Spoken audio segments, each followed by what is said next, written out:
ನಮಸ್ಕಾರ ವೀಕ್ಷಕರೇ. 17ನೇ ಲೋಕಸಭಾ ಚುನಾವಣೆ 2019ರ ಹಿನ್ನೆಲೆಯಲ್ಲಿ ದೂರದರ್ಶನದ ಸುದ್ದಿ ವಿಭಾಗ ಪ್ರಸ್ತುತಪಡಿಸುತ್ತಿರುವ ವಿಶೇಷ ಚರ್ಚಾ ಕಾರ್ಯಕ್ರಮ ಜನಾದೇಶ 2019ಕ್ಕೆ ತಮಗೆಲ್ಲರಿಗೂ ಆತ್ಮೀಯವಾದಂತಹ ಸ್ವಾಗತ. ಇವತ್ತು ನಮ್ಮ ಈ ವಿಶೇಷ ಕಾರ್ಯಕ್ರಮದಲ್ಲಿ ಅತಿಥಿಯಾಗಿ ಪಾಲ್ಗೊಳ್ಳಲು ನಮ್ಮೊಂದಿಗಿದ್ದಾರೆ ರಾಮು ಪಾಟೀಲ್ ಅವರು. ಇವರು ಹಿರಿಯ ಪತ್ರಕರ್ತರು ಹಾಗೂ ರಾಜಕೀಯ ವಿಶ್ಲೇಷಕರು. ಹಾಗೆ ಮತ್ತೊಬ್ಬ ಅತಿಥಿಯವರು ಇದ್ದಾರೆ ವಿಜಯ್ ಎಸ್ ರಾವ್. ಇವರು ಮತದಾನ ವಿಶ್ಲೇಷಕರು ಹಾಗೂ ಹಿರಿಯ ಪತ್ರಕರ್ತರು. ಇವರು ನಮ್ಮೊಂದಿಗಿದ್ದಾರೆ. ಇವರಿಗೆ ನಾವು ಸುದ್ದಿ ವಿಭಾಗದಿಂದ ಸ್ವಾಗತವನ್ನು ಕೋರ್ತಾ ಇದ್ದೇವೆ. ವೀಕ್ಷಕರೇ, 2019 ಲೋಕಸಭಾ ಚುನಾವಣೆ 17ನೇ ಲೋಕಸಭಾ ಚುನಾವಣೆಗೆ ಇಂದು ಮುನ್ನುಡಿಯನ್ನ ಬರೆಯಲಾಗಿದೆ. ಮೊದಲನೇ ಹಂತದ ಮತದಾನ ಈಗಾಗಲೇ ಮುಗಿದಿದ್ದು, ರಾಜಕೀಯ ಅಭ್ಯರ್ಥಿಗಳ ಎಲ್ಲರ ಭವಿಷ್ಯ ಆಗಲೇ ಮತಪೆಟ್ಟಿಗೆಯಲ್ಲಿದೆ. ಇದರ ಬಗ್ಗೆ ಒಂದಿಷ್ಟು ವರದಿಯನ್ನ ನೋಡಿ ಬರೋಣ. ನಂತರ ಚರ್ಚಾ ಕಾರ್ಯಕ್ರಮವನ್ನು ಮುಂದುವರಿಸೋಣ. 17ನೇ ಲೋಕಸಭೆಯ 543 ಕ್ಷೇತ್ರಗಳ ಪೈಕಿ 91 ಕ್ಷೇತ್ರಗಳಿಗೆ ಇಂದು 18 ರಾಜ್ಯ ಹಾಗೂ 2 ಕೇಂದ್ರಾಡಳಿತ ಪ್ರದೇಶಗಳಲ್ಲಿ ಮೊದಲ ಹಂತದಲ್ಲಿ ಮತದಾನ ನಡೆದಿದ್ದು, ಉಮೇದುವಾರರ ಭವಿಷ್ಯ ವಿದ್ಯುನ್ಮಾನ ಮತಯಂತ್ರಗಳಲ್ಲಿ ಭದ್ರವಾಗಿದೆ. ಈ ಹಂತದಲ್ಲಿ 10 ರಾಜ್ಯ ಹಾಗೂ ಕೇಂದ್ರಾಡಳಿತ ಪ್ರದೇಶಗಳ ಎಲ್ಲ ಲೋಕಸಭಾ ಕ್ಷೇತ್ರಗಳಿಗೆ, ಅಂದರೆ ಆಂಧ್ರಪ್ರದೇಶದ 25, ಅರುಣಾಚಲ ಪ್ರದೇಶದ 2, ಮೇಘಾಲಯದ 2, ಉತ್ತರಾಖಂಡದ 5, ಮಿಜೋರಾಂನ 1, ನಾಗಾಲ್ಯಾಂಡ್ನ 1, ಸಿಕ್ಕಿಂನ 1, ಲಕ್ಷದ್ವೀಪದ 1, ಅಂಡಮಾನ್ ಮತ್ತು ನಿಕೋಬಾರ್ ದ್ವೀಪಗಳ 1 ಹಾಗೂ ತೆಲಂಗಾಣದ 17 ಲೋಕಸಭಾ ಕ್ಷೇತ್ರಗಳಿಗೆ ಇಂದು ಮತದಾನ ನಡೆದಿದೆ. ಆಂಧ್ರಪ್ರದೇಶ, ಮಹಾರಾಷ್ಟ್ರ ಸೇರಿದಂತೆ ಕೆಲವು ಮತಕೇಂದ್ರಗಳಲ್ಲಿ ಸಣ್ಣ ಪುಟ್ಟ ಅಹಿತಕರ ಘಟನೆಗಳು ನಡೆದ ವರದಿಯಾಗಿದೆ. ಇದಲ್ಲದೆ ಪ್ರಥಮ ಹಂತದಲ್ಲಿ ಅಸ್ಸಾಂನ 5, ಬಿಹಾರದ 4, ಛತ್ತೀಸ್ಗಢದ 1, ಜಮ್ಮು ಮತ್ತು ಕಾಶ್ಮೀರದ 2, ಮಹಾರಾಷ್ಟ್ರದ 7, ಮಣಿಪುರದ 1, ಒಡಿಶಾದ 4, ತ್ರಿಪುರಾದ 1, ಉತ್ತರ ಪ್ರದೇಶದ 8 ಮತ್ತು ಪಶ್ಚಿಮ ಬಂಗಾಳ ರಾಜ್ಯದ 2 ಲೋಕಸಭಾ ಕ್ಷೇತ್ರಗಳಿಗೂ ಶಾಂತಿಯುತ ಮತದಾನ ನಡೆದಿದೆ. ಇದರ ಜೊತೆಗೆ 175 ಸದಸ್ಯ ಬಲದ ಆಂಧ್ರಪ್ರದೇಶ ವಿಧಾನಸಭೆ, 32 ಸದಸ್ಯ ಬಲದ ಸಿಕ್ಕಿಂ, 60 ಸದಸ್ಯ ಬಲದ ಅರುಣಾಚಲ ಪ್ರದೇಶದ ಎಲ್ಲ ವಿಧಾನಸಭಾ ಕ್ಷೇತ್ರಗಳಿಗೆ ಮತ್ತು ಒಡಿಶಾದ 147 ವಿಧಾನಸಭಾ ಕ್ಷೇತ್ರಗಳ ಪೈಕಿ 28ಕ್ಕೆ ಪ್ರಥಮ ಹಂತದಲ್ಲಿ ಚುನಾವಣೆ ನಡೆಯಿತು. ಲೋಕಸಭಾ ಕಣದಲ್ಲಿ ಕೇಂದ್ರ ಸಚಿವರಾದ ಬಿಜೆಪಿಯ ನಿತಿನ್ ಗಡ್ಕರಿ, ವಿಕೆ ಸಿಂಗ್, ಕಿರಣ್ ರಿಜಿಜು, ಹನ್ಸ್ರಾಜ್ ಅಹಿರ್, ಕೇಂದ್ರದ ಮಾಜಿ ಸಚಿವರಾದ ಅಶೋಕ್ ಗಜಪತಿರಾಜು, ಅಜಿತ್ ಸಿಂಗ್, ಪುರಂದೇಶ್ವರಿ, ಬಿಹಾರದ ಹಮ್ ಪಕ್ಷದ ನಾಯಕ ಜಿತನ್ ರಾಮ್ ಮಾಂಜಿ, ಉತ್ತರಾಖಂಡದ ಮಾಜಿ ಮುಖ್ಯಮಂತ್ರಿ ಕಾಂಗ್ರೆಸ್ನ ಹರೀಶ್ ರಾವತ್ ಸೇರಿದಂತೆ ಹಲವು ಪ್ರಮುಖರ ರಾಜಕೀಯ ಭವಿಷ್ಯವು ವಿದ್ಯುನ್ಮಾನ ಮತಯಂತ್ರಗಳಲ್ಲಿ ಭದ್ರವಾಗಿದ್ದು, ಮೇ 23ರಂದು ಅನಾವರಣವಾಗಲಿದೆ.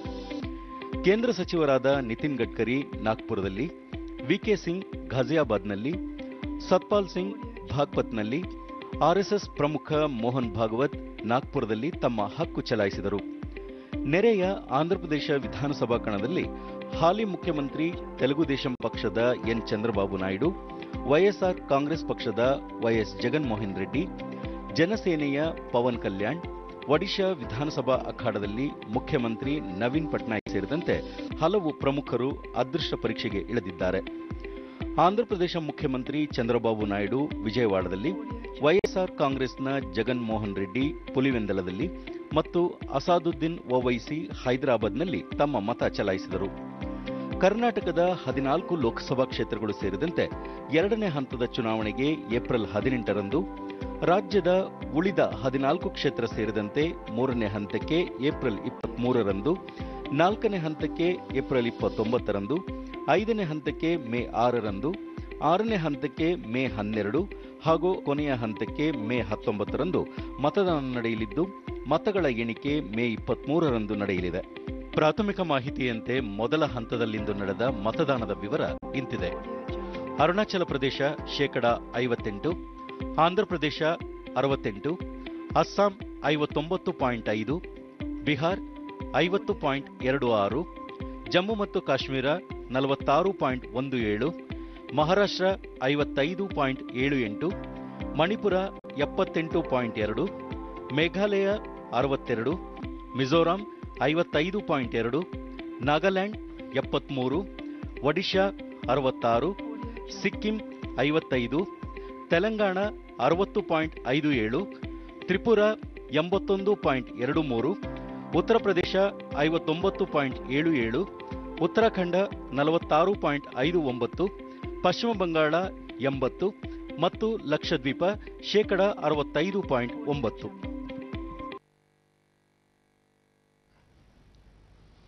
ವಿಜಯ್ ಅವರೇ, ಈಗ ತಾನೇ ನಾವು ನೋಡಿದ್ವಿ ಮತದಾನದ ಶೇಕಡಾವಾರು ಫಲಿತಾಂಶವನ್ನು, ಎಷ್ಟು ಜನ ಮತ ಹಾಕಿದ್ದಾರೆ, ಮತದಾರರು ಯಾವೆಲ್ಲ ರೀತಿಯಲ್ಲಿ ಆಸಕ್ತಿಯನ್ನು ಹೊಂದಿದ್ದಾರೆ ಅಂತ. ಆದರೆ ಇಲ್ಲಿ ನಾವು ನೋಡೋದಾದರೆ ಬಹಳಷ್ಟು ಕ್ಷೇತ್ರಗಳ ರಾಜ್ಯಗಳಲ್ಲಿ, ಬಿಹಾರ, ಉತ್ತರಾಖಂಡ, ಮಿಜೋರಾಂ ಹಾಗೆ ಮಹಾರಾಷ್ಟ್ರದಲ್ಲಿ ಬಹಳ ನಿರಾಶಾದಾಯಕವಾದಂತಹ ಮತದಾನ ಇದೆ. ಯಾಕೆ? ಚುನಾವಣಾ ಆಯೋಗ ಎಷ್ಟೆಲ್ಲ ಕ್ರಮಗಳನ್ನ ಕೈಗೊಂಡಿತು, ಆದರೂ ಮತದಾನ ಬಹಳ ನಿರಾಶಾದಾಯಕವಾಗಿದೆ ಈ ರಾಜ್ಯಗಳಲ್ಲಿ. ಯಾಕಿರ್ಬೋದು ಅದು? 3 ಕಾರಣದಿಂದ ಇರ್ಬೋದು. ಇವಾಗ ಮತದಾನ ಕಮ್ಮಿ ಆಗ್ತಾ ಇದೆ ಅಥವಾ ಮತದಾನ ಜಾಸ್ತಿ ಆಗ್ತಾ ಇದೆ. ಸಪೋಸ್ ಮತದಾನ ಜಾಸ್ತಿ ಆಗ್ತಾ ಇದೆ ಅಂತ ಅನ್ಕೋಣ. ಮತದಾನ ಜಾಸ್ತಿ ಆಗ್ತಾ ಇದೆ ಅಂದರೆ ಯೂಶುವಲ್ ಆಗಿ ಅದನ್ನ ಹೇಗೆ ನೋಡ್ತಾರೆ ಅಂದರೆ, ಪ್ರೆಸೆಂಟ್ ಗೌರ್ಮೆಂಟ್ ಮೇಲೆ ಒಂದು ಸ್ಟ್ರಾಂಗ್ ಆಗಿ ಆ್ಯಂಟಿ ಇನ್ಕಂಬೆನ್ಸಿ ಇದೆ, ಹಾಗಾಗಿ ಜನ ಮುಗಿದದ್ದು ಬರ್ತಾ ಇದ್ದಾರೆ, ಅವ್ರ ವಾಯ್ಸ್ನ ಕೇಳಿಸೋದಕ್ಕೋಸ್ಕರ, ಅವ್ರಿಗೆ ಬದಲಾವಣೆ ಬೇಕು, ಅದಕ್ಕೋಸ್ಕರ ಜಾಸ್ತಿ ಜನ ಬಂದಿದ್ದಾರೆ ಅಂತ ಅಂದ್ಕೊಳ್ತಾರೆ. ಅದೇ ಕಾಂಟೆಕ್ಸ್ಟಲ್ಲಿ ಮತದಾನ ಕಮ್ಮಿ ಆಗಿದೆ ಅಂದರೆ ಪ್ರೆಸೆಂಟ್ ಗೌರ್ಮೆಂಟ್ ಚೆನ್ನಾಗಿದೆ ಹಾಗಾಗಿ ನಾವು ವೋಟ್ ಮಾಡ್ತಾ ಇಲ್ಲ ಅಂತಲ್ಲ, ಆ ರೀತಿ ತಗೋಬಾರ್ದು. ಮತದಾನ ಕಮ್ಮಿ ಆಗೋದಕ್ಕೆ ಹಲವಾರು ಕಾರಣ ಇರುತ್ತೆ. ಒಂದು, ವೋಟರ್ ಡಿಸ್ಇಂಟ್ರೆಸ್ಟ್, ಮತ ಹಾಕೋದಕ್ಕೇ ಅವ್ರಿಗೆ ಇಂಟ್ರೆಸ್ಟ್ ಇಲ್ಲದೆ ಹೋಗಿರ್ಬೋದು, ಅಥವಾ ಅವ್ರಿಗೆ ಅವೈಲೇಬಲ್ ಚಾಯ್ಸಸ್ ಇಷ್ಟ ಆಗದೆ ಹೋಗಿರ್ಬೋದು, ಅಥವಾ ವೋಟರ್ ಫೆಟೀಗ್, ಸುಮಾರು ಸಲ ಅವ್ರನ್ನೇ ನೋಡಿ ಬೇಜಾರಾಗಿರ್ಬೋದು, ವೋಟರ್ ಫೆಟೀಗ್ ಇರ್ಬೋದು. ಸುಮಾರು ಕಾರಣದಿಂದ ಅವರು ಮತನ ಹಾಕದೆ ಹೋಗ್ತಾರೆ. ಈಗ ಎಕ್ಸಾಂಪಲ್ ಕೊಡೋಂಗಿದ್ರೆ 2014ರಲ್ಲಿ ಮಂಡ್ಯದಲ್ಲಿ ತಗೊಂಡ್ರೆ ಶೇಕಡ 72% ಮತದಾನ ಆಗಿರುತ್ತೆ. ಬೈ ಎಲೆಕ್ಷನ್ 2018ರಲ್ಲಿ ನೋಡಿದ್ರೆ ಮತದಾನ 58%, ಅರೌಂಡ್ 2.5 ಲಕ್ಷ ಜನ ಮತ ಹಾಕಲಿಕ್ಕೆ ಬರೋದಿಲ್ಲ. ಸೊ ಅದೇನಕ್ಕೆ ಅನ್ನೋದನ್ನು ನಾವು ಸ್ವಲ್ಪ ಯೋಚನೆ ಮಾಡಬೇಕಾಗಿ ಬರುತ್ತೆ. ಪ್ರಾಬಬ್ಲಿ ಮಂಡ್ಯಲಾಗಿದ್ದ ಎಕ್ಸಾಂಪಲ್ಲೇ ತೊಗೊಂಡ್ರೆ ಅಲ್ಲಿ BJPಗೆ ಮತ್ತು ಕಾಂಗ್ರೆಸ್ಗೆ ಪೈಪೋಟಿ ಇದ್ದಂಥ ಸ್ಥಳ ಅದು. 2018ರಲ್ಲಿ ಏನಾಗುತ್ತೆ ಅಂದರೆ JDS ಇರ್ತಾರೆ, ಹಾಗೆ ಕಾಂಗ್ರೆಸ್ JDSಗೆ ಸೀಟ್ ಬಿಟ್ಕೊಟ್ಬಿಟ್ಟು ಕಾಂಗ್ರೆಸ್ ಅವ್ರು ಯಾರು ಅಭ್ಯರ್ಥಿನೇ ಇಲ್ಲದೆ ಹೋಗ್ತಾರೆ. ಸೊ ಹಾಗಾಗಿ ಕಾಂಗ್ರೆಸ್ ಮತದಾರರಿಗೆ ಅಷ್ಟು ಹುಮ್ಮಸ್ಸಿರೋದಿಲ್ಲ, ಹಾಗಾಗಿ ಮತದಾನ ಡ್ರಾಪ್ ಆಗಿರುತ್ತೆ. ಹಾಗೆ ಪ್ರತಿ ಕ್ಷೇತ್ರದಲ್ಲೂ ಯಾಕೆ ಮತದಾನ ಡ್ರಾಪ್ ಆಗಿದೆ ಅನ್ನೋದನ್ನ ನಾವು ಅನಲೈಸ್ ಮಾಡಬೇಕಾಗಿ ಬರುತ್ತೆ. ಚುನಾವಣಾ ಆಯೋಗ ಎಷ್ಟೆಲ್ಲ ಕ್ರಮಗಳನ್ನ ಕೈಗೊಂಡಿತು, ಆದರೂ ಈ ನಿರಾಶಾದಾಯಕವಾದಂತಹ ಮತದಾನ ಮುಂದಿನ ಹಂತದ ಮತದಾನಗಳ ಮೇಲೆ ಏನಾದರೂ ಪರಿಣಾಮ ಬೀರುತ್ತಾ? ಯೂಶಲಿ ಮೊದಲನೇ ಹಂತನ ಯಾವಾಗಲೂ ಅದೇ ರೀತಿ ಕನ್ಸಿಡರ್ ಮಾಡ್ತಾರೆ. ಜನ ಎಷ್ಟು ಹುಮ್ಮಸ್ ತೋರಿಸ್ತಾ ಇದ್ದಾರೆ ಅಥವಾ ಯಾವ ಥರ ವೋಟ್ ಮಾಡ್ತಾ ಇದ್ದಾರೆ ಅದರ ಪ್ರಕಾರ ಮುಂದಿನ ಪ್ಯಾಟರ್ನ್ ಹಾಗೆ ಕಂಟಿನ್ಯೂ ಆಗುತ್ತೆ ಅಂತ. But let us be optimistic, ಹೋಗ್ತಾ ಹೋಗ್ತಾ ಇನ್ನೂ ಕಂಟಿನ್ಯೂ ಆಗುತ್ತೆ, ಇನ್ನೂ ಬೆಟರ್ ಆಗುತ್ತೆ ಅಂತ ಅನ್ಕೋಣ. ಹಾಗಾಗಿ ಈಗ ನಮ್ಮ ಹತ್ರ ಬಂದಿರೋದು ಕೂಡ ಇದು provisional report. Probably latest report ಸಂಜೆ 6 ಗಂಟೆ 7 ಗಂಟೆ ಮೇಲೆ ನೋಡಿದ್ರೆ ಪ್ರಾಬ್ಲಿ ಇನ್ನೊಂದು ಸ್ವಲ್ಪ ಇರ್ಬೋದು. ಯೂಶುವಲ್ ಆಗಿ ನಮ್ಮ ನಾರ್ತ್ ಈಸ್ಟರ್ನ್ ಸ್ಟೇಟ್ಸ್ ತೊಗೊಂಡ್ರೆ ಅಲ್ಲಿ ಜನರಲ್ ಆಗಿ ನ್ಯಾಷನಲ್ ಆ್ಯಾವ್ರೇಜ್ಗಿಂತನೂ ಒಂದು ಸ್ವಲ್ಪ ಚೆನ್ನಾಗಿ ಪೋಲಿಂಗ್ ಆಗುವಂಥ ಜಾಗಗಳು. ಸರ್ಪ್ರೈಸಿಂಗ್ಲಿ ಈ ಸಲ ನಮ್ಮ ಮಣಿಪುರ ಮತ್ತು ತ್ರಿಪುರ ಬಿಟ್ಟರೆ ಬೇರೆ ಕಡೆನೂ ಕಮ್ಮಿ ಪೋಲಿಂಗ್ ತೋರಿಸ್ತಾ ಇದೆ. ಬಟ್ ಫೈನಲ್ ರಿಪೋರ್ಟ್ಸ್ ಬಂದಾದ್ಮೇಲೆ ವಿ ವಿಲ್ ಇನ್ನೊಂದ್ಸಲಿ ನೋಡ್ಬೇಕಾಗಿ ಬರುತ್ತೆ. ಈಗ ಇತ್ತೀಚಿನ ವರದಿ ಬಂದಿರೋ ಹಾಗೆ ಅಂಡಮಾನ್ ಮತ್ತು ನಿಕೋಬಾರ್ ಅಲ್ಲಿ 70% ಅಂದರೆ ಹೈಯೆಸ್ಟ್ ಮತದಾನ ಆಗಿದೆ ಅಂತ ನಮಗೆ ಒಂದು ವರದಿ ಬಂದಿದೆ. ಹಾಗೆ ರಾಮು ಅವರೇ, ಲೋಕಸಭಾ ಚುನಾವಣೆ ಜೊತೆಗೆ ವಿಧಾನಸಭಾ ಚುನಾವಣೆ ಕೂಡ ನಡೀತಾ ಇದೆ. ಲೋಕಸಭಾ ಚುನಾವಣೆಗೆ ಇರುವಂತಹ ಮನಸ್ಥಿತಿನೇ ಬೇರೆ ಇರುತ್ತೆ, ವಿಧಾನಸಭೆ ಚುನಾವಣೆಗೆ ಮತದಾನ ಮಾಡುವ ಮನಸ್ಥಿತಿನೇ ಬೇರೆ ಇರುತ್ತೆ. ಈ ಎರಡು ಚುನಾವಣೆ ಒಟ್ಟಿಗೆ ಆದಾಗ ಯಾವ ರೀತಿಯ ಮನಸ್ಥಿತಿಯನ್ನ ಹೊಂದಿರ್ತಾರೆ ವೋಟರ್ಸ್? ನಾರ್ಮಲಿ ಲೋಕಸಭಾ ಎಲೆಕ್ಷನ್ಗೆ generally look at national issues. ಈ ಸತಿ ಲೋಕಸಭಾ ಎಲೆಕ್ಷನ್ ಏನಾಗಿದೆ ಅಂದ್ರೆ opposition they like it R not, ruling they like it not. Mostly ಈ ಸರಿ ಎಲೆಕ್ಷನ್ ಮೋದಿ ಸೆಂಟ್ರಿಕ್ ಎಲೆಕ್ಷನ್ ಆಗಿದೆ. BJP ಅವರು ಓಟ್ ಕೇಳ್ತಿರೋದು ಮೋದಿಯವ್ರ ಸಾಧನೆ ಮೇಲೆ, ಮೋದಿಯವ್ರ ನ್ಯಾಷನಲ್ ಸೆಕ್ಯೂರಿಟಿ ಇದ್ರ ಬಗ್ಗೆ ಓಟ್ ಕೇಳ್ತಿದ್ದಾರೆ. ಆಪೋಸಿಷನ್ ಅವರು ಮೋದಿಯವ್ರಿಗೆ ಓಟ್ ಹಾಕಬೇಡಿ ಅಂತ ಅವ್ರ ನೆರೇಟಿವ್, ಎಂಟೈರ್ ಎಲೆಕ್ಷನ್ ನೆರೇಟಿವೇ ಮೋದಿ ಸೆಂಟ್ರಿಕ್ ಆಗಿದೆ. ಸುಮಾರು ಸ್ಟೇಟ್ಗಳಲ್ಲಿ ಇನ್ಕ್ಲೂಡಿಂಗ್ ಆಂಧ್ರ ಅಲ್ಲಿ ಈಗ ಎರಡು ಒಟ್ಟೊಟ್ಟಿಗೆ ಬರ್ತಾ ಇದೆ. ಆಂಧ್ರ ಮತ್ತೆ ಸಿಕ್ಕಿಂ, ಅರುಣಾಚಲ್ ಪ್ರದೇಶ್ ಬೇರೆ ಬೇರೆ ಕಡೆ ಡಿಫ್ರೆಂಟ್ ಆಗಿ ಬರ್ತಿದೆ. ಹಾಗೆ ಬಂದಾಗ ನಾವು ಮುಂಚೆನೂ ಕರ್ನಾಟಕದಲ್ಲೂ ಒಟ್ಟಿಗೆ ಬಂದಾಗ ನೋಡಿದ್ದೀವಿ ಎಲೆಕ್ಷನ್ಸ್ ಅಲ್ಲಿ ವೋಟಿಂಗ್ ಪ್ಯಾಟರ್ನ್ ಡಿಫ್ರೆಂಟ್ ಆಗಿರುತ್ತೆ. ನ್ಯಾಷನಲ್ ಎಲೆಕ್ಷನ್ಸ್ ಅವರು ಚೂಸ್ ಮಾಡೋ ಸಬ್ಜೆಕ್ಟ್ಸು ಕ್ಯಾಂಡಿಡೇಟ್ಸೇ ಬೇರೆ ಆಗಿರುತ್ತೆ. ಲೋಕಲ್ ಎಲೆಕ್ಷನ್, ಅಸೆಂಬ್ಲಿ ಎಲೆಕ್ಷನಲ್ಲಿ ಅವ್ರು ಚೂಸ್ ಮಾಡೋ ಕ್ಯಾಂಡಿಡೇಟ್ಸು ಇಶ್ಯೂಸೇ ಬೇರೆ ಆಗಿರುತ್ತೆ. ಫಾರ್ ಎಕ್ಸಾಂಪಲ್ ಈಗ ಲೋಕಸಭಾ ಎಲೆಕ್ಷನಲ್ಲಿ ಯಾವಾಗ ಮೋದಿ ಸೆಂಟ್ರಿಕ್ ಆಗಿದೆಯೋ, ಪಕ್ಕದ ಆಂಧ್ರ ಅಲ್ಲಿ ನೋಡಿದ್ರೆ ಇಟ್ಸ್ ಚಂದ್ರಬಾಬು ನಾಯ್ಡು ಅಂತ. ಆಂಟಿ ಇನ್ಕಂಬನ್ಸಿ ಇದೆಯಾ, ಪ್ರೋ ಇನ್ಕಂಬನ್ಸಿ ಇದೆಯಾ, YSR Congress will they make it ಈ ಸತಿ ಮಾಡ್ತಾರಾ ಅಂತ.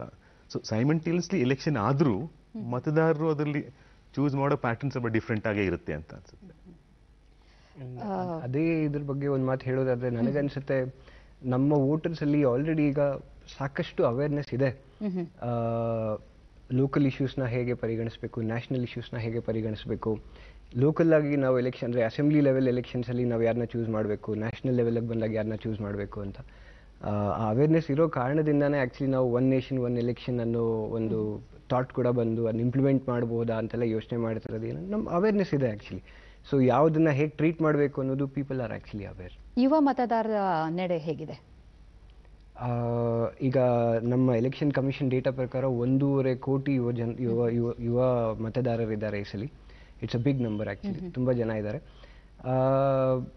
ಎಲ್ಲ ಪಾರ್ಟಿಗಳೂ ಅವ್ರವ್ರದ್ದೇ ಆದ ಒಂದು ಕ್ಯಾಂಪೇನ್ ಸ್ಟ್ರಾಟಜಿ ಇಟ್ಕೊಂಡಿರ್ತಾರೆ ಯುವ ಮತದಾರರನ್ನ ಹೇಗೆ ಸೆಳ್ಕೋಬೇಕು ಅವ್ರ ಕಡೆಗೆ ಅಂತ. ಬಟ್ ನನಗನ್ಸುತ್ತೆ ಯುವ ಜನತೆ ಇರೋದ್ರಲ್ಲಿ ಎಲ್ಲರಿಗಿಂತ ಸ್ವಲ್ಪ ಮುಂದಿರೋರು ಅವರೇನೆ ಆ್ಯಕ್ಚುಲ್ ಆಗಿ. ಸೊಸೈಟಿನಲ್ಲಿ ಏನು ಬೇಕು, ಏನು ಬೇಡ, ಏನಾಗಿದೆ ಅನ್ನೋ ತುಂಬ ಚೆನ್ನಾಗಿ ಅರ್ಥಕೊಂಡಿದ್ದಾರೆ. ಸುಮಾರು ಜನ ಜೊತೆ ಇಂಟ್ರ್ಯಾಕ್ಟ್ ಮಾಡಿದಾಗ ನಮಗೆ ಡೆವಲಪ್ಮೆಂಟ್ ಬೇಕು, ಆದರೆ ನಮಗೆ ಜಾಬ್ಸ್ ಇಲ್ಲ ಅಂತ ಹೇಳಿದ್ದಾರೆ. ಇದನ್ನೆಲ್ಲ ಪರಿಗಣಿಸಿ ಅವರು ಯಾರಿಗೆ ಮತ ಹಾಕಬೇಕು ಅನ್ನೋದನ್ನ ನಿರ್ಧಾರ ಮಾಡ್ತಾರೆ. ಇವತ್ತು ಕೆಲವು ಕ್ಷೇತ್ರಗಳಲ್ಲಿ ಮೊದಲನೇ ಸಲ ಮತದಾನ ಮಾಡುವಂತ ಮತದಾರರಿಗೆ ಒಂದು ಗುಲಾಬಿಯನ್ನ ಕೊಟ್ಟು ಎನ್ಕರೇಜ್ ಮಾಡಿದ್ದಾರೆ. I think that's a very good initiative. ಚುನಾವಣಾ ಆಯೋಗ ಪ್ರತಿ ಸರಿಯಂತೆ ಈ ಸರಿನೂ ನಂಬರ್ ಆಫ್ ಕಾರ್ಯಕ್ರಮಗಳು ಮಾಡ್ತಾ ಇದ್ದಾರೆ. ಅವರು ತುಂಬಾ ಪ್ರೊಆಕ್ಟಿವ್ ಆಗಿ ವೋಟರ್ಸ್ಗೆ ಪೋಲಿಂಗ್ ಬೂತ್ ವರ್ಗೂ ಕರ್ಕೊಂಡ್ಬಂದು ವೋಟ್ ಹಾಕ್ಲಿ ಅಂತ. ಫಾರ್ ಎಕ್ಸಾಂಪಲ್ ಫಿಸಿಕಲಿ ಚಾಲೆಂಜ್ ಇದ್ದವರಿಗೆ ಎಲೆಕ್ಷನ್ ಬೂತ್ ವರ್ಗೆ ಕರ್ಕೊಂಡ್ಬರಕ್ಕೆ ಅಪ್ರೋಚ್ ಮಾಡಿ, ಸೀನಿಯರ್ ಸಿಟಿಸನ್ಗೆ ಅಪ್ರೋಚ್ ಮಾಡೋಕ್ಕೆ ತುಂಬಾ recently to celebrate this festival of democracy, ಪ್ರಜಾಪ್ರಭುತ್ವದ ಹಬ್ಬನ ಸೆಲೆಬ್ರೇಟ್ ಮಾಡೋಕ್ಕೆ more and more people should come out and vote ಅಂತ ಎಲೆಕ್ಷನ್ ಕಮಿಷನ್ ತುಂಬಾ ರಿಯಲಿ ವಂಡರ್ಫುಲ್ ಜಾಬ್ ಅವ್ರು ಮಾಡ್ತಾ ಇದ್ದಾರೆ. It is one of the good initiatives that they. ಹೌದು, ಆದ್ರೆ ಇಷ್ಟೆಲ್ಲ ಮಾಡಿದ್ರು ಮೊದಲನೇ ಹಂತದ ಮತದಾನದಲ್ಲಿ ನಮಗೆ ನಿರೀಕ್ಷೆಯಷ್ಟು ಮತದಾನ ಆಗಿಲ್ಲ ಅನ್ನೋದೇ ಒಂದು ನಿರಾಶಾದಾಯಕವಾದ ಸಂಗತಿ ಅಂತ ಅನ್ಸುತ್ತೆ. ಹೌದು, ಒಂದೇ ಏನಂದ್ರೆ ಇದು this as Vijay was saying, ಇದು it may not really reflect the mood of the nation ಅಂತ. ಯಾಕಂದ್ರೆ ಎಲೆಕ್ಷನ್ ಸ್ಪ್ರೆಡ್ ಓವರ್ ನೆಕ್ಸ್ಟ್ 5 ವಾರದಲ್ಲಿ ಇದೆ ಎಲೆಕ್ಷನ್ಸ್ ಅಲ್ಲಿ. ಪ್ರಾಬ್ಲಿ ಪ್ರಿಲಿಮಿನರಿ ರಿಪೋರ್ಟ್ ಬಂದ್ಮೇಲೆ ಪರ್ಸೆಂಟೇಜ್ ಸ್ವಲ್ಪ ಇಂಪ್ರೂವ್ ಆಗ್ಬಹುದು, ನಿರೀಕ್ಷೆ ಇಂಪ್ರೂವ್ ಆಗ್ಬಹುದು, ಆಶಾಭಾವನೆ. ಏನಂದ್ರೆ ಇದನ್ನೇ ಟ್ರೆಂಡ್ ಸೆಟ್ ಆಗಲ್ಲ ಅಂತ let's hope more and more people will come and vote in next phases ಅಂತ. ಓಕೆ, ಹಾಗೆಯೇ ಬಹಳಷ್ಟು ದಿಗ್ಗಜರು ಕೂಡ ಈ ಮೊದಲನೇ ಹಂತದ ಮತದಾನದಲ್ಲಿ ಇದ್ದಾರೆ. ನಾವೆಲ್ಲ ನೋಡಿದ್ವಿ, ಜಗನ್ಮೋಹನ್ ರೆಡ್ಡಿ ಅವರಾಗಿರ್ಬೋದು, ಕೇಂದ್ರ ಸಚಿವರು ನಿತಿನ್ ಗಡ್ಕರಿ ಆಗಿರ್ಬೋದು, ಹಾಗೆ ವಿ.ಕೆ. ಸಿಂಗ್ ಆಗಿರ್ಬೋದು, ನವೀನ್ ಪಟ್ನಾಯಕ್, ಇಷ್ಟೆಲ್ಲ ದಿಗ್ಗಜರು ಇದ್ದಾಗಲೂ ಕೂಡ ಅಂಥ ರಾಜ್ಯಗಳಲ್ಲೂ ಮತದಾನದ ಪ್ರಮಾಣ ಕಮ್ಮಿಯಾಗಿದೆ. ಏನಂತೀರಾ ಇದಕ್ಕೆ? ದಿಗ್ಗಜರೇನೋ ಇದ್ದಾರೆ, ಹೌದು. ಬಟ್ ಮತದಾರರಿಗೆ ಏನು ಬೇಕೋ ಅದು ಸಿಗದೇ ಇರೋ ಕಾರಣ probably whether might also be a concern ಅಂತ ಅನಿಸುತ್ತೆ. ಯಾಕಂದರೆ ಇವತ್ತು ನಾವು ನೋಡಿದ ಹಾಗೆ ಸುಮಾರು ಕಡೆ 40 ಡಿಗ್ರಿ 41 ಡಿಗ್ರಿ ಎಲ್ಲ ಹೋಗಿದ್ದುಂಟು. ಹಾಗಿದ್ದಾಗ ಅವರು ಬಂದು ಮತ ಚಲಾಯಿಸೋದಕ್ಕೆ ಅದು ಒಂದು ಅಡಚಣೆ ಉಂಟು ಮಾಡಿರಬಹುದು ಅಂತ ಕಾಣುತ್ತೆ. ಓವರಾಲ್ ನಮ್ಮ ಎಲೆಕ್ಷನ್ ಪ್ಯಾಟರ್ನ್ನ ನಾವು ನೋಡ್ತಾ ಹೋದರೆ ಫಸ್ಟ್ ಫೇಸ್ ಆ್ಯಕ್ಚುಲಿ ನಾವು ಇದನ್ನು ಯಾವುದೇ ಕಾರಣಕ್ಕೂ ಅಂದರೆ ನೆಗ್ಲೆಕ್ಟ್ ಮಾಡೋ ರೀತಿ ಇಲ್ಲ. ಯಾಕಂದರೆ ನಾವು ನೋಡಿದ್ರೆ ಎಲ್ಲೆಲ್ಲಿ ನಡೀತಾ ಇದೆ ಅಂತ. ಹಿಂದಿ ಬೆಲ್ಟಲ್ಲಿ ನಡೀತಾ ಇದೆ, ನಾರ್ತ್ ಈಸ್ಟಲ್ಲಿ ನಡೀತಾ ಇದೆ, ಸೌತಲ್ಲಿ ನಡೀತಾ ಇದೆ, ಥ್ರೂಔಟ್ ಇಂಡಿಯಾ ಡಿಫ್ರೆಂಟ್ ಕಾರ್ನರ್ಸಲ್ಲಿ ನಡೀತಾ ಇದೆ. ಹಾಗಾಗಿ ಇದನ್ನು ಒಂಥರ ನಾವು ನೇಷನ್ ಸೆಂಟ್ರಿಕ್ ಆಗಿ ನೋಡಬೇಕಾಗಿ ಬರುತ್ತೆ, ರೀಜನ್ ಸೆಂಟ್ರಿಕ್ ಆಗಲ್ಲ. ಆ್ಯಂಡ್ ಡಿಫ್ರೆಂಟ್ ಪಾರ್ಟೀಸ್ಗೆ ಅವ್ರದ್ದೇ ಆದ ಒಂದಿಷ್ಟು ಇಂಪಾರ್ಟೆನ್ಸ್ ಇದೆ ಇದರೊಳಗಡೆ. ಈಗ ಫಾರ್ ಎಕ್ಸಾಂಪಲ್ ನಾವು BJPಗೆ ಅಂತ ಕನ್ಸಿಡರ್ ಮಾಡಿದ್ರೆ ಈ ಸಲ ಒಂದು ನರೇಟಿವ್ ಅಥವಾ ಒಂದು ಭಾವನೆ ಏನಿದೆ BJP ಒಳಗಡೆ ಅಂದರೆ, ಅವರಿಗೆ ಹಿಂದಿ ಹಾರ್ಟ್ಲ್ಯಾಂಡ್ ಅಂತ ಏನು ಕೂಗ್ತಾರೋ, ಹಿಂದಿ ಬೆಲ್ಟ್ ಅಂತ ಏನು ಕೂಗ್ತಾರೋ, ಅಲ್ಲಿ ಅವರಿಗೆ ಸ್ವಲ್ಪ ಸೀಟ್ ನಷ್ಟ ಆಗೋ ಸಾಧ್ಯತೆಗಳಿದೆ ಅಂತ ಒಂದು ಭಾವನೆ ಇದೆ. ಅದನ್ನು ಮೇಕಪ್ ಮಾಡೋದಕ್ಕೋಸ್ಕರ ಅವರು ಸ್ವಲ್ಪ ಅಗ್ರೆಸಿವ್ ಆಗಿ ನಾರ್ತ್ ಈಸ್ಟಲ್ಲಿ ಕೆಲಸ ಮಾಡ್ತಾ ಇದ್ದಾರೆ. ಈ ನಾರ್ತ್ ಈಸ್ಟ್ ಎಲೆಕ್ಷನ್ಸ್ ಇಬ್ಬರಿಗೂ ತುಂಬ ಮುಖ್ಯ ನನ್ನ ಪ್ರಕಾರ. 25 ಸೀಟಲ್ಲಿ 14 ಸೀಟ್ ಇವತ್ತು ಆಲ್ರೆಡಿ ಮುಗಿದಿದೆ. ಸೊ 14 ಸೀಟ್ ಅಂದರೆ majority of north eastern seats already elect ಆಗಿದ್ದಾರೆ. ಅಂದರೆ ಇನ್ ದ ಸೆನ್ಸ್ ಎಲೆಕ್ಷನ್ ಒಂದೇ ಹಂತದಲ್ಲಿ ಮುಗಿದು ಹೋಗಿದೆ. ಸೊ ನಾರ್ತ್ ಈಸ್ಟ್ BJPಗೆ ಯಾಕೆ ಇಂಪಾರ್ಟೆಂಟ್ ಅಂದರೆ ಅವ್ರು ಇಲ್ಲೊಂದು ಸ್ವಲ್ಪ ಕಳ್ಕೊಳ್ತಾ ಇದ್ದಾರೆ, ಅಲ್ಲಿ ನಾವು ಸ್ವಲ್ಪ ಪಡ್ಕೋಬೇಕು, ಮೇಕಪ್ ಮಾಡ್ಕೋಬೇಕು ಅನ್ನೋ ಒಂದು ಆಸೆಯಿಂದ. And at the same time ಕಾಂಗ್ರೆಸ್ಗೆ ಏನಂದರೆ ಒಂದು ಕಾಲದಲ್ಲಿ ಅದು ಕಾಂಗ್ರೆಸ್ ಬೆಲ್ಟ್ ಆಗಿದ್ದಂಥ ಜಾಗ ಇವತ್ತು ಕಾಂಗ್ರೆಸ್ ಅಲ್ಲಿ ಸ್ವಲ್ಪ ಹಿನ್ನಡೆ ಪಡೆದಿದೆ ಅಂತ ಒಂದು ಭಾವನೆ ಇದೆ. ಸೊ ಇದು ಅವ್ರಿಗೆ ಮೇಕಪ್ ಮಾಡ್ಕೊಡೋದಕ್ಕೆ ಅವ್ರಿಗೂ ಒಂದು ಅವಕಾಶ. ಸೊ ಹಾಗಾಗಿ ನಾರ್ತ್ ಈಸ್ಟರ್ನ್ ಸೈಡ್ಗೆ ಸ್ವಲ್ಪ ಜಾಸ್ತಿ ಪ್ರಾಮುಖ್ಯತೆ ಕೊಡಬೇಕು ಅಂತ ನನಗನ್ಸುತ್ತೆ ಈ ಎಲೆಕ್ಷನ್ ರೀಡಿಂಗಲ್ಲಿ. ಮೊದಲನೇ ಹಂತದ ಮತದಾನದ ವರದಿಯನ್ನು ನೋಡಿದಾಗ ಮಹಿಳಾ ಮತದಾರರು ಹೆಚ್ಚಿದ್ದಾರೆ. ಅದ್ರ ಬಗ್ಗೆ ನಿಮ್ಮ ಅಭಿಪ್ರಾಯ ಏನಿದೆ? ಜನರಲಿ ಯಾವಾಗಲೂ ಮಹಿಳೆಯರು ತುಂಬಾ ಪ್ರೊಆಕ್ಟಿವ್ ಆಗಿ ಎಲೆಕ್ಷನ್ ಪ್ರಾಸೆಸ್ ಅಲ್ಲಿ ವೋಟಿಂಗ್ ಮಾಡ್ತಾರೆ. ದೇ ಆಲ್ವೇಸ್ ಎಲೆಕ್ಷನ್ ಪ್ರಾಸೆಸ್ ಅಲ್ಲಿ ಎಂಗೇಜ್ ಮಾಡ್ತಾರೆ, ಇಶ್ಯೂಸ್ ಅಲ್ಲಿ ಎಂಗೇಜ್ ಮಾಡ್ತಾರೆ. This a very good and encouraging thing ಮಹಿಳೆಯರು ಮುಂದೆ ಬರೋದು. ಫಸ್ಟ್ ಟೈಮ್ ವೋಟರ್ಸು ಮಹಿಳೆಯರು ಯಾವಾಗಲೂ ತುಂಬ ಪ್ರೊಆಕ್ಟಿವ್ ಆಗಿ ಬರ್ತಾರೆ. ಅದು ದಟ್ ಐ ಥಿಂಕ್ ಟ್ರೆಡಿಷನಲಿ ತುಂಬ ಆಕ್ಟಿವ್ ಆಗಿ ಪೊಲಿಟಿಕಲ್ ಪಾರ್ಟೀಸು ಅದಕ್ಕೋಸ್ಕರನೇ ತುಂಬ ಕಾನ್ಸಂಟ್ರೇಟೆಡ್ ಆಗಿ ಕ್ಯಾಂಪೇನ್ಸು ಮಾಡುತ್ತೆ ಮಹಿಳೆಯರಿಗೆ ಇದು ಮಾಡ್ಕೊಂಡು. ಇಟ್ಸ್ ವೆರಿ ಎನ್ಕರೇಜಿಂಗ್ ಟ್ರೆಂಡ್ ಅಂತ ಅನ್ಸುತ್ತೆ. ಹೇಳ್ತೀರಾ ವಿಜಯ್ ಅವರೇ? ಖಂಡಿತವಾಗ್ಲೂ ತುಂಬ ಒಂದು ಪಾಸಿಟಿವ್ ಟ್ರೆಂಡ್. ಇಷ್ಟೊತ್ತು ನಾವು ಸ್ವಲ್ಪ ನೆಗೆಟಿವ್ಸ್ನೇ ನೋಡ್ತಾ ಇದ್ವಿ, ವೋಟರ್ ಪರ್ಸೆಂಟೇಜ್ ಡ್ರಾಪ್ ಆಗಿದೆ, ಅವ್ರಿಗೆ ಅಷ್ಟು ಇಂಟ್ರೆಸ್ಟ್ ಇಲ್ಲ, ಇನ್ನೊಂದೇನೋ ಕಮ್ಮಿ ಆಗಿದೆ ಅಂತ. ಬಟ್ ಇದು ಖಂಡಿತವಾಗ್ಲೂ ಒಂದು ಪಾಸಿಟಿವ್ ಟ್ರೆಂಡು. ನಾನು ಆಗಲೇ ಹೇಳ್ದಂಗೆ ನಮ್ಮ ನಾರ್ತ್ ಈಸ್ಟರ್ನ್ ಸ್ಟೇಟ್ಸಲ್ಲಿ ಯೂಶಲ್ ಆಗಿ ನಮ್ಮ ನ್ಯಾಷನಲ್ ಆವ್ರೇಜ್ಗಿಂತ ಚೆನ್ನಾಗುತ್ತೆ. ಅಟ್ ದ ಸೇಮ್ ಟೈಮ್ ಆ ಸ್ಟೇಟ್ಸಲ್ಲಿ women polling percentages are usually higher. So ಅದು ಒಂದು ಟ್ರೆಂಡ್ ಕೂಡ ಇರ್ಬೋದು. ನಮ್ಮ ಫಸ್ಟ್ ಫೇಸ್ ಆಫ್ ಪೋಲಿಂಗಲ್ಲಿ ಇವತ್ತು ವಿಮೆನ್ ಟ್ರೆಂಡ್ ಜಾಸ್ತಿ ಆಗಿರೋದಕ್ಕೆ. ರಾಮು ಅವರೇ, ಇವತ್ತು ಆಂಧ್ರ ಪ್ರದೇಶದ ತಗೊಂಡ್ರೆ ತ್ರಿಕೋನ ಸ್ಪರ್ಧೆ ಏರ್ಪಟ್ಟಿದೆ ಆಂಧ್ರ ಪ್ರದೇಶದಲ್ಲಿ. ಅದನ್ನು ನೀವು ಯಾವ ರೀತಿಯೆಲ್ಲ ವಿಶ್ಲೇಷಿಸ್ತೀರಾ? ಆಂಧ್ರ ಪ್ರದೇಶ್ ಒಂದು ಎಲೆಕ್ಷನ್ ಐ ಥಿಂಕ್ ಅದು ಆಲ್ದೋ ಇಟ್ಸ್ ಅಸೆಂಬ್ಲಿ ಎಲೆಕ್ಷನ್ ಆಗಿದ್ರು ಅದು ನಾನು I look at national prominence ಇದೆ ಅಂತ ಅನ್ಸುತ್ತೆ. ಈಗ ಚಂದ್ರಬಾಬು ನಾಯ್ಡು ಇನ್ಕಂಬೆಂಟ್ ಈಗ ಚೀಫ್ ಮಿನಿಸ್ಟರ್ ಆಗಿದ್ದಾರೆ, current chief minister. YSR Congress party 3 party contest ಅಲ್ಲಿ ಇರೋದ್ರಿಂದ 175 ಸೀಟ್ಸ್ಗೆ ಇವತ್ತು ಎಲೆಕ್ಷನ್ ಆಯಿತು. That's very significant. 3 ಕಂಟೆಸ್ಟ್. ಈಗ 8 ಇನ್ಕಂಬನ್ಸಿ ವೇವ್ ಇದೆಯಾ ಅಂತ ರಿಪೋರ್ಟ್ಸ್ ಫ್ರಮ್ ಗ್ರೌಂಡ್ ಏನ್ ಹೇಳುತ್ತೆ ಅಂದ್ರೆ there is a mood for change ಅಂತ. YSR ಕಾಂಗ್ರೆಸ್ಗೆ ಒಂದು ಅವಕಾಶ ಕೊಡಬೇಕು ಅಂತ. ಥರ್ಡ್ ಎಲಿಮೆಂಟ್ ಅದರಲ್ಲೇ ಎಫೆಕ್ಟ್ ಆಗುತ್ತಾ ಇಲ್ವಾ ಅಂತ ಅದು ದಟ್ಸ್ ಅನ್ ಇಂಪಾರ್ಟೆಂಟ್ ಫ್ಯಾಕ್ಟರ್ ಅಂತ. ನೀವು ಅದ್ರ ಬಗ್ಗೆ ಯಾವ ರೀತಿ ಎಲ್ಲ ಅಭಿಪ್ರಾಯ? ಆಂಧ್ರ ಪ್ರದೇಶ್ ಎಲೆಕ್ಷನ್ಸ್ ನಾವು ನೋಡಿದ್ರೆ ಪ್ರಾಬ್ಲಿ ರಾಮು ಸರ್ ಹೇಳಿದಾಗೆ ಗ್ರೌಂಡ್ ಲೆವೆಲಲ್ಲಿ ಒಂದು ಮೂಡ್ ಫಾರ್ ಚೇಂಜ್, ಒಂದು ಬದಲಾವಣೆ ಬೇಕು ಅಂತ ಒಂದು ಇರಬಹುದು. ಪ್ಲಸ್ ನನಗನ್ಸುತ್ತೆ ಆಂಧ್ರ ಪ್ರದೇಶಲ್ಲಿ 3 ಜನ ಪಾರ್ಟಿನೂ ಎಲೆಕ್ಷನ್ಗೆ ಹೋಗ್ತಾ ಇರೋದು ಒಂದೇ ಪ್ಲಾಂಕ್ ಇಟ್ಕೊಂಡು, ಒಂದೇ ಭರವಸೆ ಇಟ್ಕೊಂಡು ನಮ್ಮ ಆಂಧ್ರ ಪ್ರದೇಶಕ್ಕೆ ಸ್ಪೆಷಲ್ ಸ್ಟೇಟಸ್ ಕೊಡಬೇಕು. ಆಂಧ್ರ ಮತ್ತು ತೆಲಂಗಾಣ ಬೇರೆ ಆದ್ಮೇಲೆ ನಮಗೆ ಸ್ವಲ್ಪ ಕಷ್ಟ ಆಗಿದೆ. ಹಾಗಾಗಿ ನಾವು ಬೇರೆ ರಾಜ್ಯದ ಮಟ್ಟಿಗೆ ಬೆಳಿಬೇಕು, ಇನ್ನು ಶಾರ್ಟ್ ಸ್ಪ್ಯಾನ್ ಆಫ್ ಟೈಮ್ ನಾವು ಅವರಷ್ಟೇ ಡೆವಲಪ್ಮೆಂಟ್ ಕಾಣಬೇಕು ಅಂದರೆ ನಮಗೆ ಒಂದು ಸ್ಪೆಷಲ್ ಸ್ಟೇಟಸ್ ಅಗತ್ಯ ಇದೆ. ಅದಕ್ಕೊಂದು ಸ್ಪೆಷಲ್ ಪ್ಯಾಕೇಜ್ ಬೇಕು. ಇದು ನಮಗೆ ಸೆಂಟ್ರಲ್ ಗೌರ್ಮೆಂಟ್ ಇಂದ ಸಿಕ್ಕಿಲ್ಲ. ಯಾರು ನಮ್ಮನ್ನು ಎಲೆಕ್ಟ್ ಮಾಡ್ತೀವೋ ನಾವು ಅವ್ರ ಜೊತೆ ಇದು ಮಾಡಿ ಒಂದು ಸ್ಪೆಷಲ್ ಪ್ಯಾಕೇಜ್ನ ತೊಗೊಂಡ್ಬರ್ತೀವಿ. 3 ಜನನೂ ಅದನ್ನೇ ಹೇಳ್ಕೊಂಡು ಬಂದಿದ್ದಾರೆ ಆ್ಯಕ್ಚುಲ್ ಆಗಿ. So the poll plank is same. But present ಗೌರ್ಮೆಂಟ್ನ ಅವರ ಪರ್ಫಾರ್ಮೆನ್ಸ್ ಮೇಲೆ ಅನಲೈಸ್ ಮಾಡಿ ಒಂದು ಡಿಸಿಷನ್ ತೊಗೊಳ್ತಾರೆ. ಅವ್ರು ಚೆನ್ನಾಗಿ ಪರ್ಫಾರ್ಮ್ ಮಾಡಿದ್ದಾರೆ ಅಂದರೆ ದೆನ್ ಅವ್ರಿಗೊಂದು ಚಾನ್ಸ್ ಕೊಡ್ತಾರೆ. ಚೆನ್ನಾಗಿ ಪರ್ಫಾರ್ಮ್ ಮಾಡಿಲ್ಲ ಅಂದರೆ ಅವ್ರನ್ನ ಪ್ರಾಬಬ್ಲಿ ಚೇಂಜ್ ಮಾಡಬಹುದು ಅಂತ ಅನ್ಸುತ್ತೆ. ನಾಯ್ಡು ಅವ್ರಿಗೂ ಇಂಪಾರ್ಟೆಂಟ್ ಎಲೆಕ್ಷನ್ ಯಾಕಂದ್ರೆ ಈ is a face of gathbandhan ಸೆಂಟ್ರಲ್ಲಿ. Election in Andhra will also decide opposition unity Delhi ಪ್ರಾಮುಖ್ಯತೆಯನ್ನು ಹೊಂದಿದೆ. It's not just assembly election in Andhra, is question of Naidu's leadership ಅಂದ್ರೆ ಗಠಬಂಧನ್ ಲೀಡರ್ಶಿಪ್ ದೇರ್ ಅಂತ. This is pretty significant national level ಇಂದ ಆಂಧ್ರಲ್ಲಿ ಏನಾಗುತ್ತೆ ಅಂತ. ತೆಲಂಗಾಣದಲ್ಲಿ ಲೋಕಸಭಾ ಚುನಾವಣೆಗೆ ಜನರು ಯಾವ ರೀತಿಯೆಲ್ಲ ಪ್ರತಿಕ್ರಿಯಿಸ್ತಾ ಇದ್ದಾರೆ? ತೆಲಂಗಾಣ ಲಾಸ್ಟ್ TRS ಪೂರ ಪವರ್ಗೆ they stormed into power. TRS called early election ಮಾಡಿದ್ರು. ಅರ್ಲಿ ಎಲೆಕ್ಷನ್ ಮಾಡಿ ತುಂಬಾ ಸ್ಪೆಕ್ಯುಲೇಷನ್ ಇತ್ತು. ಅವರು ನಮ್ಮ ಕರ್ನಾಟಕದಲ್ಲಿ SM ಕೃಷ್ಣ ಅವರು ಅದೇ ತರ ಅರ್ಲಿ ಎಲೆಕ್ಷನ್ ಮಾಡಿತ್ತು. ನಮ್ಗೆ ಈಗ ಹೇಳ್ತಾರೆ ಅವರು I did a mistake by calling early elections 5 months before. Probably I should have weighted ಅಂತ. TRS ತುಂಬಾ ಕಾನ್ಫಿಡೆಂಟ್ ಆಗಿ ಅವ್ರ ಸ್ಕೀಮ್ಸ್ ಬಗ್ಗೆ ಅರ್ಲಿ ಎಲೆಕ್ಷನ್ ಮಾಡಿ ಈ ಸ್ಟಾಮ್ಡ್ ಇನ್ ಟು ಪವರ್. ಈಗ ಅವರು ಈಸ್ ಇನ್ ಈಕ್ವಲ್ ಕಾನ್ಫಿಡೆನ್ಸ್ ಅಲ್ಲಿ ಇದ್ದಾರೆ. ಅವ್ರ ಜೊತೆ OIC ತುಂಬಾ ಕಾನ್ಫಿಡೆಂಟ್ ಆಗಿದ್ದಾರೆ ಅಂತ ಅನ್ಸುತ್ತೆ TRS. ನೀವೇನು ಹೇಳ್ತೀರಾ ವಿಜಯ್ ಅವರೇ?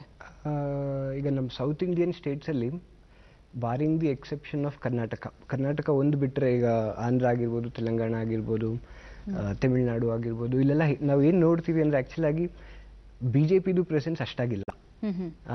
ಈಗ ಆಂಧ್ರ ಪ್ರದೇಶ್ ಒಂದು ಎಕ್ಸಾಂಪಲ್ ತಗೊಂಡ್ರೆ ಅಲ್ಲಿ 2 ರೀಜನಲ್ ಪಾರ್ಟೀಸ್ ಇದೆ. ಒಂದು TDP ಇದೆ ಮತ್ತು ಒಂದು YSR ಇದೆ. ತೆಲಂಗಾಣಲ್ಲಿ ನೋಡಿದ್ರೆ ಒಂದು ರೀಜನಲ್ ಪಾರ್ಟಿ ಇದೆ, ಅದು TRS ಇದೆ. ಅದು ಬಿಟ್ಟು ಬೇರೆ ರೀಜನಲ್ ಪಾರ್ಟಿ ಡಾಮಿನೆಂಟ್ ಆಗಿರೋದಿಲ್ಲ. ಅವ್ರಿಗೆ ಪ್ರೈಮ್ ಅಪೋಸಿಷನ್ ಅಂತ ಬರೋದು ಕಾಂಗ್ರೆಸ್ ಬರ್ತಾರೆ. ಅದು ಬಿಟ್ಟರೆ BJPದವ್ರು ಬರ್ತಾರೆ. ಕಳೆದ ಎಲೆಕ್ಷನ್ ನೋಡಿದ್ರೆ ಕಾಂಗ್ರೆಸ್ ಆ್ಯಕ್ಚುಲಿ ಅವರ it's a party in decline ಅಂತ ಕಾಣುತ್ತೆ. ಅವ್ರ ಪರ್ಫಾರ್ಮೆನ್ಸ್ ಅಷ್ಟು ಚೆನ್ನಾಗಿ ಮೂಡ್ ಬಂದಿಲ್ಲ ಆ್ಯಕ್ಚುಲ್ ಆಗಿ. So BJP's presence is marginal ತೆಲಂಗಾಣನಲ್ಲಿ. ಸೊ ಹಾಗಾಗಿ ಇದೆಲ್ಲ ಫ್ಯಾಕ್ಟರ್ಸ್ ನೋಡಿದ್ರೆ TRS seems to have the edge ಅಂತ ಅನ್ಸುತ್ತೆ. ಸೊ ಮೊದಲ ಬಾರಿಗೆ ಮತದಾನ ಮಾಡ್ತಿರುವಂಥ ಮತದಾರರ ನಿರೀಕ್ಷೆಗಳು ಇನ್ನೇನೆಲ್ಲ ಇದೆ? ಅವಾಗಲೇ ನೀವು ಹೇಳಿದ್ರಿ ಡೆವಲಪ್ಮೆಂಟ್ ಅಂತ, ಅದ್ರ ಜೊತೆಗೆ ಇನ್ನೇನೆಲ್ಲ ಇದೆ? First time voters I think very aware voters ಅಂತ. ಡ್ರೈವಿಂಗ್ ಲೈಸೆನ್ಸ್ ಸಿಕ್ಕಿದಾಗ ಎಷ್ಟು ಖುಷಿಯಾಗಿರುತ್ತೋ ಅಷ್ಟೇ ಖುಷಿನಲ್ಲಿ ಅವರು ಮತದಾನ ಮಾಡಕ್ ಹೋಗ್ತಾರೆ. ಆದ್ರೆ ಯಾವೆಲ್ಲ ನಿರೀಕ್ಷೆಗಳನ್ನ ಇಟ್ಕೊಂಡಿರ್ತಾರೆ? As a very aware voters ಅವರು either just out of college just joined ಕೆಲಸ ಮಾಡ್ತಿರ್ತಾರೆ. ಅವರು they will be aware of local issues, national issues, enough mind space for thinking other thing. ಈಗ ತುಂಬ ಸ್ವಲ್ಪ ಮಧ್ಯ ವಯಸ್ಕರಿಗೆ they have their own burden. ಯಾಕೆ ವೋಟಿಂಗ್ ಪರ್ಸೆಂಟೇಜ್ ಕಡಿಮೆ ಆಗುತ್ತೋ, I think that's one of the reason. One ಸುಮಾರು ಜನ voting day they consider it holiday and go out. ಆದರೆ ಫಸ್ಟ್ ಟೈಮ್ ವೋಟರ್ಸ್ಗೆ ಎಂಥೂಸಿಯಾಸಮ್ ಇರುತ್ತೆ. ಅವ್ರ ನಿರೀಕ್ಷೆ apart from development of the country, infrastructure issues, employment, strong leadership, ಅವರ ಯುವ ಮತದಾರರದು ನಿರ್ಣಾಯಕ ಪಾತ್ರ ಇದೆ ಅಂತ ನೀವು ಹೇಳ್ತೀರಾ? ಖಂಡಿತವಾಗಿಯೂ. ಅವ್ರಿಗೇನಂದರೆ ಇದೊಂದು ಆಪರ್ಚುನಿಟಿ, ಇದು ಪ್ರತಿದಿನ ಬರುವಂಥದ್ದಲ್ಲ, 5 ವರ್ಷಕ್ಕೊಂದ್ಸಲಿ ಬರುತ್ತೆ. ಸೊ ಹಾಗಾಗಿ ಮೊದಲನೇ ಸಲ ವೋಟ್ ಮಾಡ್ತಾ ಇರೋರು ತುಂಬ ಎಂಥೂಸಿಯಾಸ್ಟಿಕ್ ಆಗಿ ಕಾಯ್ತಾ ಇರ್ತಾರೆ ಆ ದಿನಕ್ಕೋಸ್ಕರ. ಆ್ಯಂಡ್ ಅವ್ರ ರೋಲ್ ತುಂಬ ಇಂಪಾರ್ಟೆಂಟ್ ಆಗುತ್ತೆ. ಅವ್ರನ್ನ ಅಂದರೆ ಅವ್ರು ಯೂಸ್ ಮಾಡೋ ಪ್ಲ್ಯಾಟ್ಫಾರ್ಮ್ಸ್ ಆಗಿರ್ಬೋದು, ಅವರು ಸೇವಿಸೋ ಕಂಟೆಂಟ್ ಆಗಿರ್ಬೋದು, ಬೇರೆ ಮತದಾರರಿಗೆ ಕಂಪೇರ್ ಮಾಡಿದ್ರೆ ಅದು ತುಂಬ ವ್ಯತ್ಯಾಸ ಇದೆ. ಅಂದರೆ ಪ್ರಾಬಬ್ಲಿ ಯುವ ಮತದಾರರು ಅಷ್ಟಾಗಿ ಪ್ರಜ್ಞಾವಂತರು, ಜಾಗೃತಿಯಿಂದ ಮತದಾನ ಮಾಡ್ತಾ ಇದ್ದಾರೆ ಅನ್ನೋದು ನಿಮ್ಮ ಅಭಿಪ್ರಾಯನ? ಆ್ಯಂಡ್ ಅವರು ಟಿವಿ ಆಗಲಿ ಅಥವಾ ಎಲೆಕ್ಟ್ರಾನಿಕ್ ಅಥವಾ ಪ್ರಿಂಟ್ ಮೀಡಿಯಂ ಆಗಲಿ ಅಷ್ಟಾಗಿ ಅದ್ರ ಮೇಲೆ ಕಾನ್ಸಂಟ್ರೇಟ್ ಮಾಡದೇ ಇದ್ರು ಸೋಷಿಯಲ್ ಮೀಡಿಯಾ ಮೇಲೆ ಜಾಸ್ತಿ ಕಾನ್ಸಂಟ್ರೇಟ್ ಮಾಡ್ತಾರೆ. ಸೊ ಹಾಗಾಗಿ ಅವ್ರಿಗೆ ಸೋಷಿಯಲ್ ಮೀಡಿಯಾನಲ್ಲಿ ಏನು ಕಂಟೆಂಟ್ ಸಿಗುತ್ತೆ ಅನ್ನೋದ್ರ ಮೇಲೆ ಅವ್ರವ್ರ ಥಾಟ್ಸ್ನ ಶೇಪ್ ಮಾಡ್ಕೊತಾ ಹೋಗ್ತಾರೆ. ಸೊ ಚುನಾವಣಾ ಆಯೋಗ ಈ ಯುವ ಮತದಾರರನ್ನ ಸೆಳೆಯಕ್ಕೆ ಏನೆಲ್ಲ ಕ್ರಮಗಳನ್ನ ಕೈಗೊಂಡಿದೆ? ಐ ಥಿಂಕ್ ಎಲೆಕ್ಷನ್ ಕಮಿಷನ್ ತುಂಬ ಇನಿಷಿಯೇಟಿವ್ಸ್ ತಗೊಂಡಿದೆ. ದೇ ವೆರಿ ಟೆಕ್ ಸ್ಯಾವಿ, ರೀಚ್ ಮಾಡ್ತಾ ಇದೆ ಎಲ್ಲ ಪ್ಲಾಟ್ಫಾರ್ಮ್ಸಲ್ಲೂ, ಎಲ್ಲ ರೀತಿಯ ವೋಟರ್ಸ್ಗೂ ರೀಚ್ ಮಾಡ್ತಾ ಇದೆ. ಇವತ್ತು ನಾವು ನೋಡಿದ್ರೆ ಎಲೆಕ್ಷನ್ ಕಮಿಷನ್ ವೆಬ್ಸೈಟ್ ಪ್ರಾಬ್ಲಿ ಈ ಪ್ರೈವೇಟ್ ಟೆಕ್ ಕಂಪ್ನಿ ವೆಬ್ಸೈಟ್ಸ್ಗಿಂತ ಮೋರ್ ಅಡ್ವಾನ್ಸ್ ಆಗಿದೆ ಅನ್ಸುತ್ತೆ. They are more updated, more tech savvy. ತುಂಬ ಇನಿಷಿಯೇಟಿವ್ಸ್ ತಗೊತಾ ಇದೆ ಎಲೆಕ್ಷನ್ ಕಮಿಷನ್. ಮೇನ್ ಅಂದ್ರೆ ಈಗ ಸಿವಿಲ್ ಸೊಸೈಟಿದು ರೋಲ್ ಇದೆ.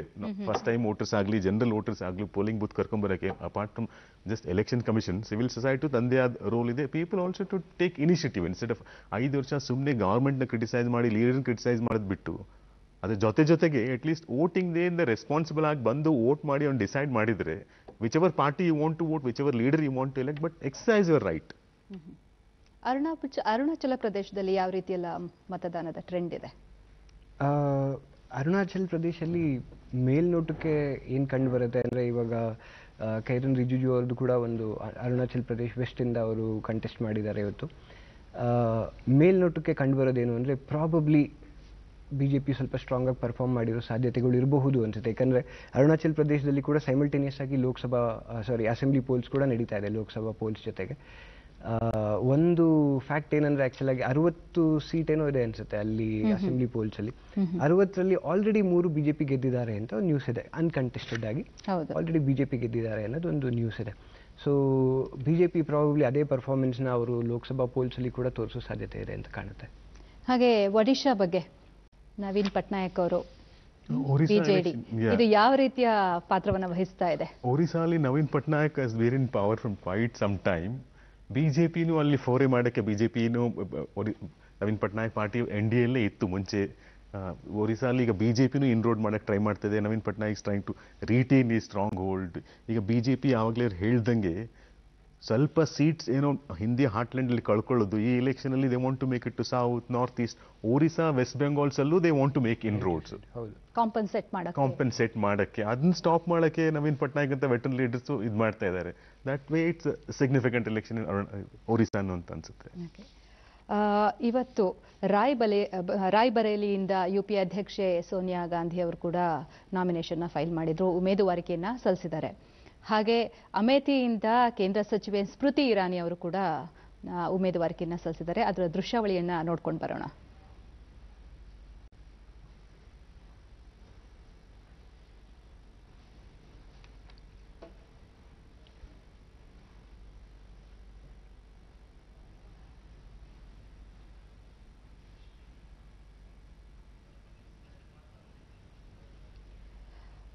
ರಾಯ್ಬರೇಲಿ ಮತ್ತೆ ಅಮೇಥಿ ಇದು ಎರಡು ಅಭಿವೃದ್ಧಿಯಲ್ಲಿ ಕುಂಠಿತವಾಗಿದೆ ಅಂತ ಹೇಳಿ ಒಂದು ಆರೋಪ ಇದ್ದೇ ಇದೆ. ಜನ ಯಾವ ರೀತಿಯಲ್ಲಿ ಇಲ್ಲಿ ಸ್ಪಂದಿಸ್ತಾ ಇದ್ದಾರೆ? ವ್ಯಕ್ತಿ ಪ್ರಮುಖರೋ, ಪಕ್ಷ ಪ್ರಮುಖರೋ, ಅಥವಾ ಅಭಿವೃದ್ಧಿಯನ್ನ ನೋಡಿ ಜನ ಮತ ಚಲಾಯಿಸ್ತಿದ್ದಾರೋ? ಯಾವ ರೀತಿಯಲ್ಲ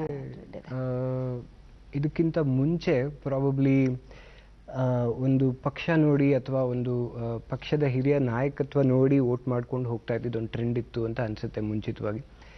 ಬಟ್ ಇವಾಗ ಕಳೆದ ಸ್ವಲ್ಪ ವರ್ಷದಿಂದ ಅದು ಕೂಡ ಬದಲಾಗ್ತಾ ಇದೆ ಅಂತ ಅನಿಸುತ್ತೆ. ಇವಾಗ ಹೋದ 2009 ಎಲೆಕ್ಷನ್ಸ್ ಇವಾಗ ಅಮೇಥಿ ಅಂತ ಕನ್ಸಿಡರ್ ಮಾಡಿದ್ರೆ 2009 ಎಲೆಕ್ಷನಲ್ಲಿ ರಾಹುಲ್ ಗಾಂಧಿ ಅವ್ರಿಗೆ ಸುಮಾರು 3 ಲಕ್ಷದಷ್ಟು ಅಂತರದಲ್ಲಿ ಗೆಲ್ತಾರೆ ಅವರು. ಹೌದು. ಅದೇ 2014ರಲ್ಲಿ ತಗೊಂಡ್ರೆ ಆ ಅಂತರ ತುಂಬ ಕಮ್ಮಿ ಆಗುತ್ತೆ, 1 ಲಕ್ಷ ಅಂತರದಲ್ಲಿ ಗೆದ್ದಿರ್ತಾರೆ ಅಷ್ಟೇ. ಈ ಸಲ ಏನಾಗುತ್ತೆ ಅದು ಕಾದು ನೋಡಬೇಕಾಗತ್ತೆ. ಬಟ್ ನನಗೇನು ಅನಿಸುತ್ತೆ ಅಂದರೆ ಪ್ರಾಬಬ್ಲಿ ಅಂಥ ದೊಡ್ಡ ದೊಡ್ಡ ಜನ ಅಲ್ಲಿ ನಿಂತಾಗ ಅವ್ರಿಗೆ ಅದು ಒಂದು ಅವಕಾಶ ಕೂಡ, ಅದನ್ನು ನಾವು ಡೆವಲಪ್ ಮಾಡಿ ನೋಡಿ ನಮ್ಮ ಒಂದು ಕಾನ್ಸ್ಟಿಟ್ಯೂನ್ಸಿನ ನಾವು ಯಾವ ರೀತಿ ಡೆವಲಪ್ ಮಾಡಿದ್ದೀವಿ, ಇದೇ ಅವಕಾಶ ನಮಗೆ ದೇಶದಲ್ಲೂ ಕೊಟ್ಟರೆ ನಾವು ದೇಶನೂ ಇದೇ ರೀತಿ ಮುಂದೆ ತೊಗೊಂಡು ಹೋಗ್ತೀವಿ ಅಂತ ಪ್ರೂವ್ ಮಾಡೋದಕ್ಕೆ ಅವ್ರಿಗೊಂದು ಅವಕಾಶ ಅಲ್ಲಿ ಮಾಡಿದಾರೋ ಇಲ್ವೋ ಅದು ಅಲ್ಲಿ ಹೋಗೇನೆ ನೋಡಬೇಕಾಗಿ ಬರುತ್ತೆ ಆ್ಯಕ್ಚುಲಾಗಿ. ನೀವೇನು ಹೇಳ್ತೀರಾ?